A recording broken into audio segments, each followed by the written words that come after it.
his way to be inaugurated in 1861, Abraham Lincoln stopped by Independence Hall in Philadelphia and said, "I have never had a feeling politically that did not spring from the sentiments embodied in the Declaration of Independence. I have often pondered over the dangers which were incurred by the men who framed and adopted the Declaration, pondered over the toils that were endured by the officers and men of the Army who achieved that independence. I have often inquired of myself, what great principle or idea was it that kept this Confederacy so long together?"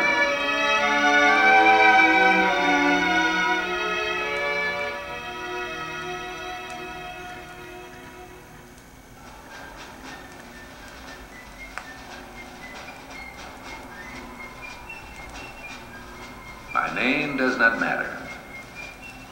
These are not my hands. These were our hands. This is not my musket. It was our musket. At Concord, Bunker Hill, at Long Island, at Yorktown. Yorktown, Virginia, October 19. They're starved, they're beaten, they surrender, these British. So they put on new uniforms. My Lord, I'm tired. I ache to go home to Boston. It's all over now. 7 long years out of my life. 1781.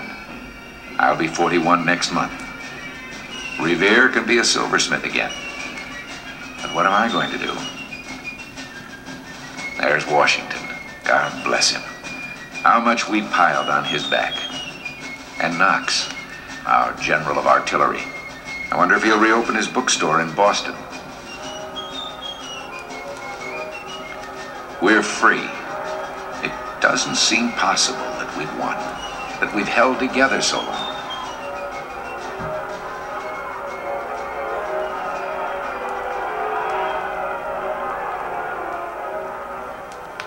Our last king, poor George, out of his mind, wandering about his palace like a lost soul.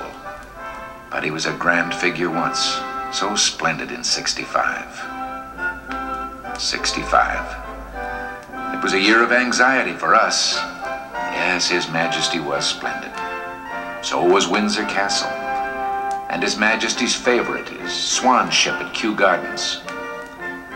And so was the national debt of 130 million pounds sterling. They boast, these English, of their new empire, which Pitt has won for them in his 7 years' war. But who'll pay for it? Everywhere I go, Englishmen seem to think themselves a piece of sovereign over America. Our subjects in the colonies, that's all I hear. As I listen to this Grenville, the King's minister in Commons, the bleating shepherd they call him, I see little hope for us. The King and his Tories mean to enforce their buy British only policy that's ruining us. If only Pitt, our friend, were back in power. He and Edmund Burke and Charles Fox strive valiantly for us, for the rights of man everywhere, but to no avail. I'm going home.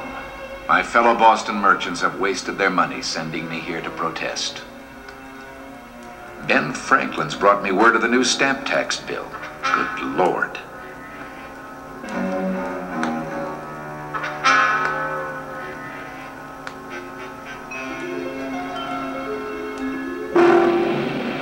Intercepted by the British. It's unbelievable. They're forcing us to Halifax, not Boston. A trumped-up smuggling charge. Judged, fined, prize money for the Navy, no trial by jury. That's justice for you. Boston at last. Can't get the Admiralty Court out of my mind. You never realize what a trial by jury means until they take it away from you. Off for home. My friend and neighbor Paul Revere tells me there's a boycott on. No more buy British. Gloves, expensive gowns. I wonder what my wife will say to that. No more lamb. No more imported beer, she'll say, like those Philadelphians are doing. Paul's persuasive. Tomorrow I ride with him to Virginia for our committee of correspondence.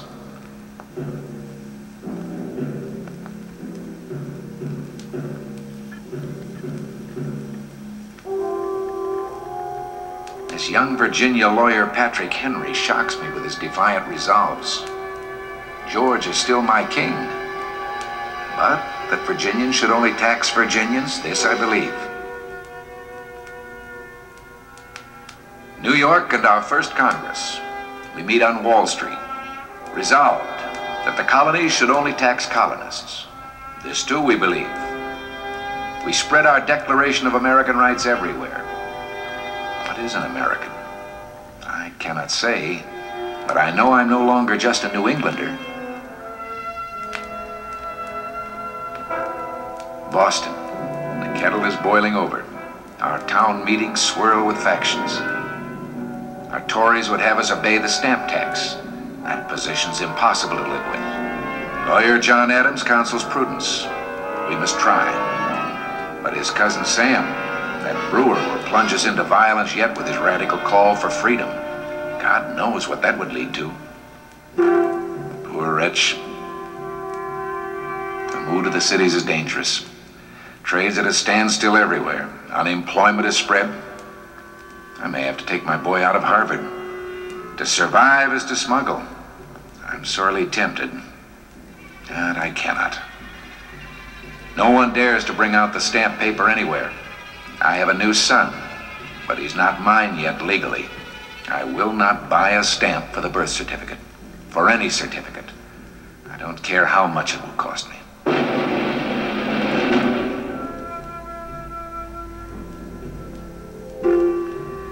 London, Townshend, whom they call the Weathercock, is in power now. Our friends, that eloquent Irishman Burke and Fox, are still with us. Our fight is their fight. Repeal. No more stamps, thank God. But the king will not let well enough alone. Now they're taxing paper, glass, paint, and tea, and recruiting soldiers.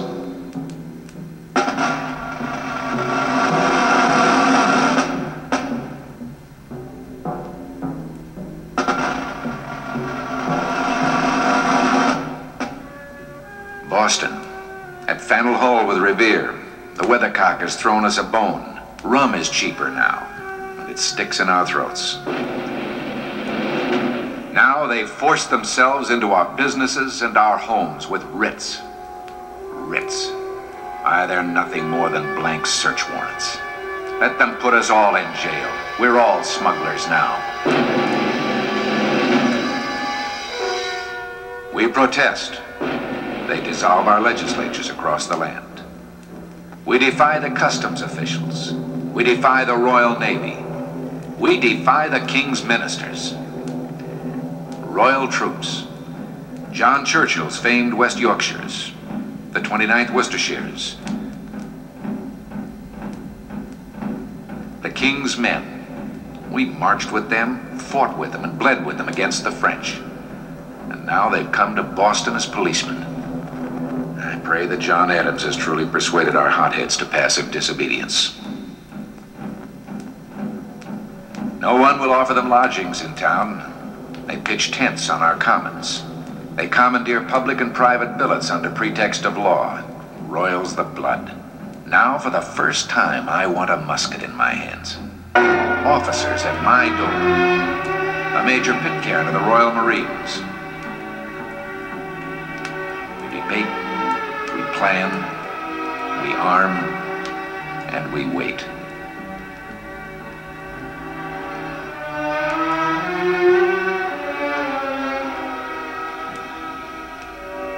Pitcairn has won my trust and affection, but he is still an intruder in my home.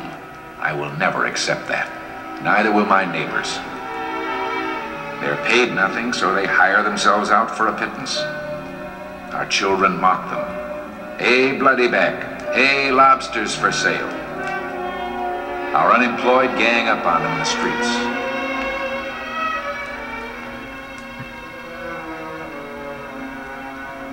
They retaliate. Sentries challenge you over and over. They harass us everywhere.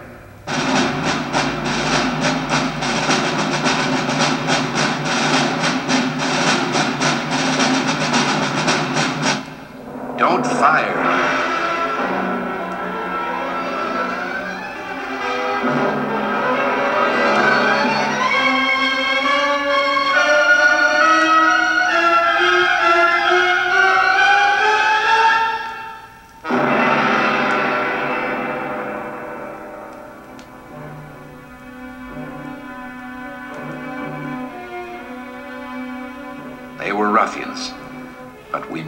dead. Sam Adams is rousing the colonies to a fever pitch with Revere's etching of the massacre. He will not let it die. Unhappy Boston, see thy sons deplore thy hallowed walks besmeared with guiltless gore.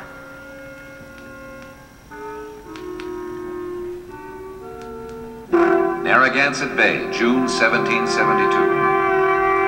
HMS Gaspé will raid us no more. They punish us. 342 chests of tea to fatten the pockets of the East India Company and Governor Hutchinson's nephew.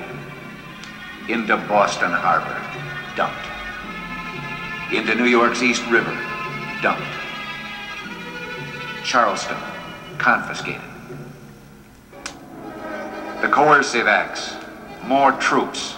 Boston is now an occupied city. We cannot meet openly.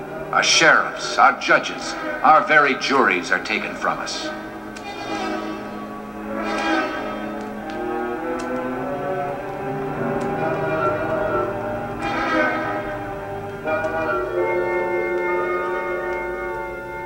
Philadelphia, another Congress.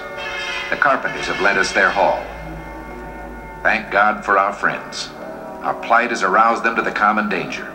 Charleston sends money and rice. Brooklyn, 100 sheep. Connecticut, 100 sheep and General Israel Putnam. Resolved, we will gather arms, we will form our own militia. We will collect taxes on our own.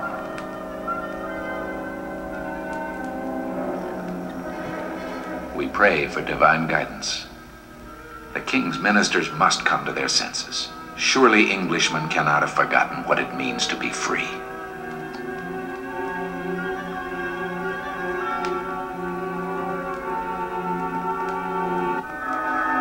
No reconciliation. Chastisement. They're pushing General Gage. Arrest Sam Adams. Disrupt our provisional government at Lexington. Seize our powder and stores at Concord. April 18, 2 a.m. Gage orders out the elite of his army, his flank companies. The Bloodybacks bayonet their pet dogs. No alarm must be given, but we know their every move. Revere warns Sam Adams before they take him. We form on Lexington Green, companies minute and alarm. An unexpected volley. Major Pitcairn just 10 yards away from me. Robert Monroe is falling at my side. Jonas Parker. I'll never believe Pitcairn ordered his men to fire. But it doesn't matter now. They've drawn our blood.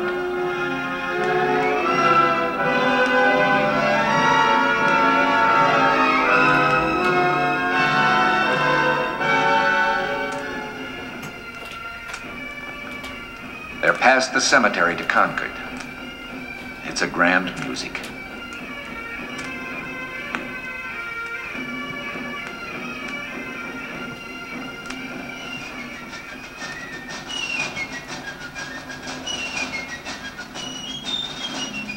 North Bridge. We wait. They fire. There's no question now who shot first. It's on their heads.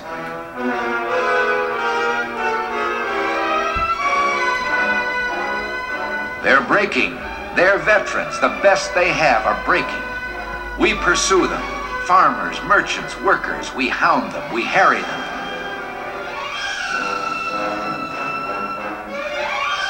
They stagger into Boston. June 16. We're ordered out to fortify Bunker and Breed's Hill overlooking the harbor.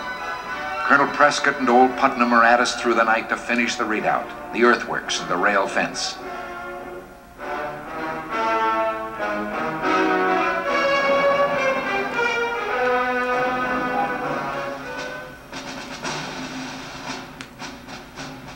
I can hear the little English drummer boys flailing away.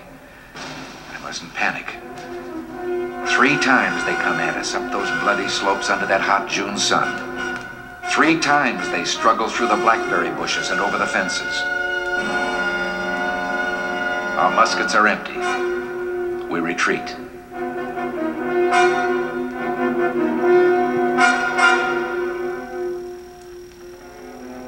night brings shattering weariness to us all. I grieve for the fallen. Our Dr. Warren, that wonderfully sunny man. Major Pitcairn, who will grace my home no longer. And so many, many more.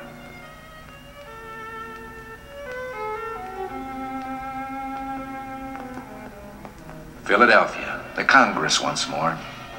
Rebellion, the awful realization of it assails us. No time for regrets. The hills of Boston swarm with disorganized militia. Who is to command us all?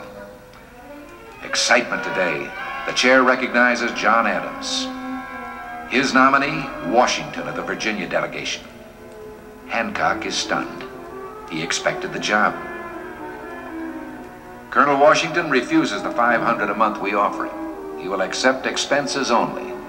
Granted. I have my misgivings about this rich planter. He's only 43. He has little experience. With the general at Cambridge, there's no sleep for us. All is chaos. Officers quarrel over seniority. Nothing on paper, no lists of units, men, supplies, flimsy shelters, no sanitation, no medical service. Cannon, none. Powder, almost none. Ammunition, lacking. Old Putnam is offering a tot of rum for each round of British shot recovered. But it's better than we dared hope. Our people are coming from everywhere to answer the call. The poor and the rich, the young and the old, from the north and the south, from the east and the west, from the mountains, from the farms, plantations, from the villages and cities, Baltimore, Savannah, Salem, from Portsmouth, Charleston, Hartford, and Charlotte, from the colleges, Harvard, Yale, Princeton, King's College, Brown, William and Mary, and still more come. Trappers, runaway slaves to buy their freedom with army pay. From the cricket fields, from the mills, knife grinders and shoemakers, from the printers, teamsters, blacksmiths, paper makers, from the synagogues and churches, Catholics, Protestants, even some Quakers, from the foot-washing Amish, Moravians, French Huguenots, Dutch, Germans, Irish, Swedes, free Negroes, physicians, lawyers, fishermen, chimney sweeps, tinkers.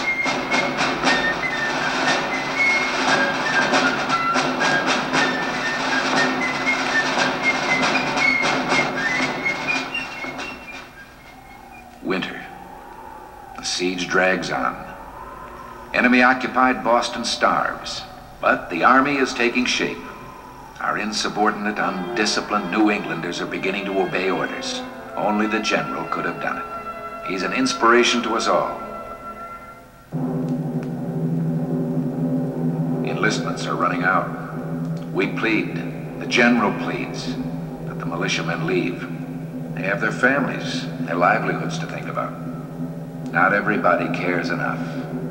The boycott against the enemy falters. Loyalists are everywhere in discouraging numbers. We've had to put Ben Franklin's Tory son William in jail. Thank God for Knox. Precious cannon all the way from Fort Ticonderoga. Other volunteers are coming forth, but we still must start all over again. We're true rebels now. All of us here and in Congress walk daily in the shadow of the hangman.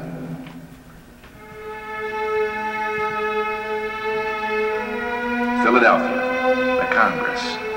Still endless debates, endless objections, endless problems. But above all, John Adams and the Lees of Virginia hammer home independence and union, day after day after day. They stand like a rock, impervious to assault. There's no withstanding them. I have no king any longer. Common sense. The words of that Englishman Tom Paine reverberate through the land now. O ye that love mankind, ye that dare oppose not only the tyranny but the tyrant, stand forth, receive the fugitive and prepare an asylum for mankind. Is this then the meaning of our rebellion? his lodgings at the home of Graff, the bricklayer, young Tom Jefferson reached into his mind, his heart, and his soul, into our minds, our hearts, and our souls. We hold these truths to be self-evident, that all men are created equal, that they are endowed by their Creator with certain unalienable rights, that among these are life, liberty, and the pursuit of happiness. That to secure these rights, governments are instituted among men deriving their just powers from the consent of the governed. That whenever any form of government becomes destructive of those ends, it is the right of the people to alter or abolish it and to institute new government. And for the support of this declaration, with a firm reliance upon divine providence, we mutually pledge to each other our lives, our fortunes, and our sacred honor.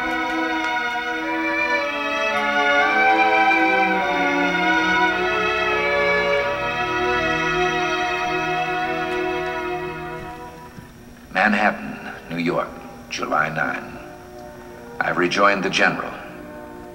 As I stand here in the ebb of the day listening to our declaration, none of us New Englanders, New Yorkers, nor Southerners any longer, but Americans. I most somberly ponder the road ahead. The defeat of Tom Jefferson's attempt in the Declaration to denounce slavery troubles me. The full might of that powerful empire, Britain, we have yet to feel its fist. We can expect the utter destruction of our cities, invasion of all our homes. Savages turned loose on our frontiers. But we have more than our lives or our property to fight for now. Man is not made for the state, but the state for man. This is my faith. Here is the eternal answer to all forms of tyranny over the persons, the property, and the minds of men. Later that night, we hauled down our last king on Bowling Green. We needed the lead for bullets.